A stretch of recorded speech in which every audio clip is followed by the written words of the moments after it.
इसीलिए मेरे दोस्तों, हम लोग को अब संभलने की जरूरत है। हम लोग दरी बिछाने के लिए नहीं है। हमारे बाप दादा ने इस देश को आजाद किया है, तो हम लोग किसी का गुलामी क्यों करें? अगर 50% का मालिक वो है, तो 50% का मालिक हम भी है, क्योंकि हम भी अपने देश को, मेरे दादा, मेरे परदादा, हमारे बुजुर्गों ने इस देश को आजाद करने का बहुत बड़ा उन लोग का योगदान रहा है कि नहीं रहा है भाई लोग? हम लोग गुलामी करने थोड़ी ना यहाँ पर आए हैं। और ये जो सम्राट चौधरी कह रहे हैं कि किशनगंज में सबसे ज्यादा घुसपैठी है, मैं उनसे कहना चाह रहा हूं, आपका पैदाइश कहां पर है? अरे हमारे बाप दादा मुसलमान ने इस देश को आजाद कराया। हमारे पास सबूत है, 100 साल का सबूत है, 200 साल का सबूत है। आपके पास क्या सबूत है जो आप हिंदुस्तानी है? हम तो ये कहना चाह रहे दोस्तों, बोल रहा है कि किशनगंज में सबसे ज्यादा घुसपैठी है। अरे भाई, हम लोग 30 करोड़ मुसलमान हैं। हमारे यहाँ किशनगंज में चाहे हिंदू हो, चाहे मुसलमान हो, चाहे दलित हो, सब भाई भाई है। आपके कहने से हम लोग लड़ाई नहीं करेंगे, नहीं करेंगे भाई। इसीलिए मैं ये कहना चाहूंगा कि तौसीफ साहब ने हम लोग के लिए क्या से क्या नहीं किया, सी हो, एनआरसी हो, सबके लिए सबसे पहले आवाज उठाया तो हमारे एमएलए तौसीफ साहब उठाया कि नहीं उठाया भाइयों? उठाया। इसीलिए इस बार हम लोग को इतना वोट देना है, इतना वोट देना है कि बिहार के अंदर सबसे ज्यादा बहादुरगंज से वोट होना चाहिए ना भाई लोग? इतना वोट से हम लोग जिताएंगे कि संसद में, विधानसभा में सोचना पड़े कि बहादुरगंज से तौसीफ आलम साहब इतना वोट से कैसे जीत गया, क्योंकि यहाँ पर मोहब्बत की बात होती है, नफरत की बात नहीं होती है। अस्सलाम वालेकुम रहमतुल्लाहि व बरकातुहू। बहुत खूब। मैं हमारे जो बगल में बैठे हुए हमारे साथी, मैं कहूंगा आप लोग वहां बैठ जाइए भाई, ये कुर्सी आपके लिए है। हमारे माँ बहन है, मैं उनको भी कहूंगा, हमारे जो कार्यकर्ता है AIMIM का जनाब तौसीफ आलम साहब का, मैं उन लोगों से कहूंगा आप लोग, हमारे जो लोग आए हैं, हमारे जो गाँव से लोग आए, उनको बैठाने का काम करें। जी हाँ, अब आपके बीच आपके महबूब लीडर, जिनको आपकी आंखें तलाश कर रही है, जिनके तलाश में आज आप यहां बैठे हैं, कुछ ही देर में आएंगे। तब तक वहां से अब जो हैदराबाद की पूरी टीम है, मैं उन लोगों का नाम एक बार लेना चाहूंगा, चूंकि असद साहब का जो काफिला है, उनके काफिला के साथ साथ हमेशा हर दिल अजीज बनकर के चलने वाले लोगों में जनाब समीरुद्दीन गौरी साहब, नदीम खान साहब एक्स MLA झारखंड, जनाब अब्दुल हसनैन साहब कॉर्पोरेटर, सैयदा फलक एडवोकेट साहब, जिन्होंने हैदराबाद में अपने एडवोकेटी में जोहर दिखाने के बाद बिहार के गलियों में, बिहार में मेहनत कर रही है हमारी बहन। उसके बाद सैयद हसन अहमद साहब, जनाब लायक साहब, मोहम्मद समी गौरी साहब और अरशद खान साहब, इन लोगों के लिए एक बार आप लोग जोरदार तालियां बजाएं, चूंकि इन लोगों ने हैदराबाद के बाद एक आज़म लिया है कि बिहार से हमें सीटें खींच के लाना है। और ये हमारे मेहमान हैं, एक के बाद एक आएंगे।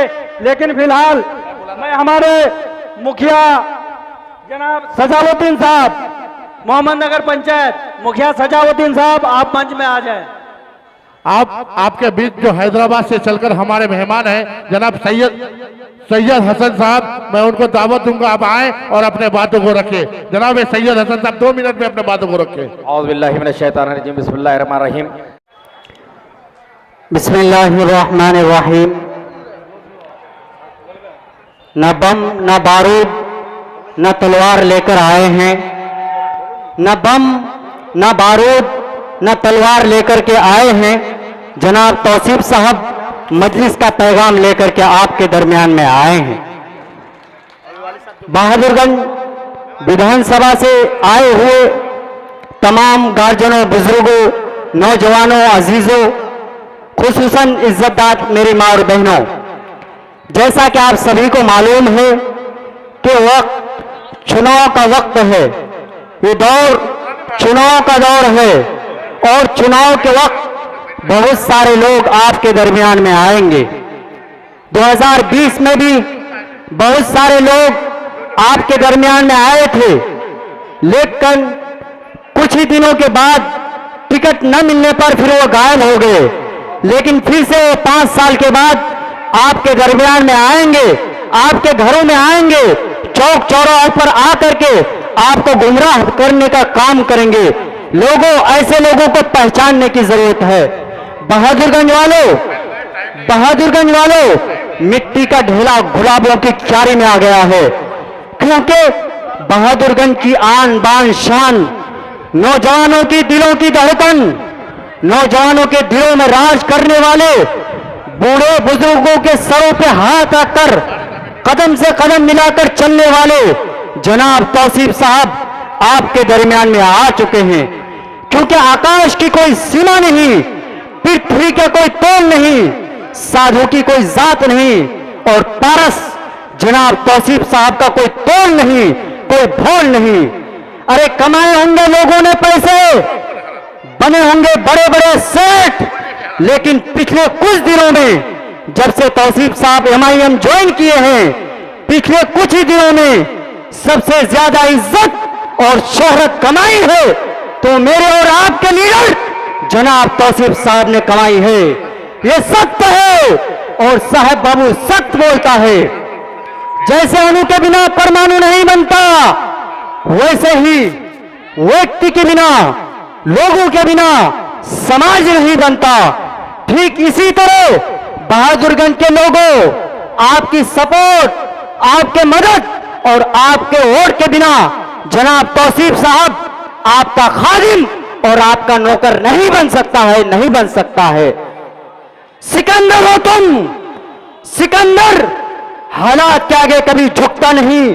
अरे तारे टूट भी जाए, जमीन पे नहीं गिरता, गिरते हैं हजारों दरिया किसी समंदर में, पर कभी भी कोई समंदर किसी दरिया में नहीं गिरता, किसी दरिया में नहीं गिरता। लोगों, जनाब अख्तर इमान साहब 2024 में इलेक्शन हार गए, लेकिन तुम तो जिताने वाले हो मेरे दोस्त। तुम तो शेरों के शेर, बब्बर शेर हो। आज कुछ लोग आए हैं, खेत खलियान बेच करके आप लोगों के दरमियान में आए हैं, आप लोगों को खरीदने के लिए आएंगे, लेकिन उनसे एक बात कह देना कि झूठ भी ईमानदार है तुम्हारा, हकीकत में भी सच्ची बात नहीं है तुम्हारी, और पैसा चाहे जितना भी लुटा दे है मेरे दोस्त, हमें तो दूर की बात, मजलिस के एक एक कार्यकर्ता को खरीदने की औकात नहीं है तुम्हारी, खरीदने की औकात नहीं है तुम्हारी। और जनाब तौसीफ साहब के हवाले से एक शेर पढ़ता हूं। आज कुछ दलाल लोग कहते हैं महाठगबंधन, ये महागठबंधन नहीं, ये महाठगबंधन है। जिस तरह से 2020 में आप लोगों को गुमराह करके भाजपा की सरकार बनाने में इन लोगों का योगदान रहा, इसी तरह से आज आप लोगों को गुमराह करने के लिए आएंगे। आप लोगों को सोच और समझ करके फैसला करना है। मैं तौसीफ साहब के हवाले से एक शेर पढ़ता हूं कि प्रण करते हैं आजादी की शाम नहीं होने देंगे, प्रण करते हैं आजादी की शाम नहीं होने देंगे, वीरों की समाधियों को बदनाम नहीं होने देंगे। अरे जब तक तन में करम लहू की एक एक बूंद बाकी हो, जनाब तौसीफ साहब बहादुरगंज के लोगों को निराश नहीं होने देंगे, निराश नहीं होने देंगे। इन्हीं चंद बातों के साथ मैं अपनी बातों को खत्म करता हूं। अस्सलाम वालेकुम वरहमतुल्लाहि वबरकातुहू। लोग रोड में ना बैठ के कुर्सी में बैठ जाए, क्योंकि कुर्सी की पेटी बांधने मौसम बिगड़ने वाली है। क्योंकि कुछ ही देर में शेर हिंदुस्तान जनाब बैरिस्टर, मैं कहूंगा फिर बार बार मैं रिक्वेस्ट करता हूं, मैं मोहतबरा गुजारिश करता हूं कि भाई स्टेज खाली कर दे, स्टेज खाली कर दे, स्टेज खाली कर दे। अब आपके बीच मैं 2 मिनट के लिए चनवार पंचायत के उप मुखिया जनाब नूर आलम नूरी साहब को मैं आवाज दूंगा कि भाई नूर आलम नूरी साहब आप आए और अपनी बातों को रखें 2 मिनट में।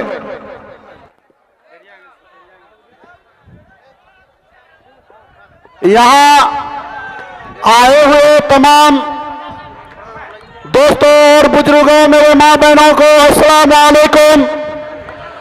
आप लोग AIMIM बैरिस्टर असदुद्दीन अवैसी साहब और माननीय पूर्व विधायक तौसीफ आलम साहब का कितने चाहने वाले हैं, जरा हाथ उठा करके सबूत दें। और मैं आप लोग को सिर्फ दो बात कहने के लिए आया। पिछले बार हम लोग मोबाइल के माध्यम से हम लोग देख रहे थे कि हमारे सांसद मरहूम असरुल हक साहब कासमी साहब ये बयान दिए थे कि हमें पार्लियामेंट में 3 तलाक के मसले पर बोलने नहीं दिया गया।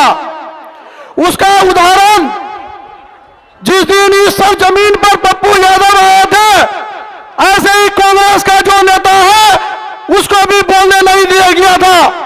आप लोग इसका गवाह है कि यहां पप्पू यादव आने के बाद वही प्रत्याशी को बोलने नहीं दिया गया जो कांग्रेस का टिकट से अभी आप लोग के बीच आया है।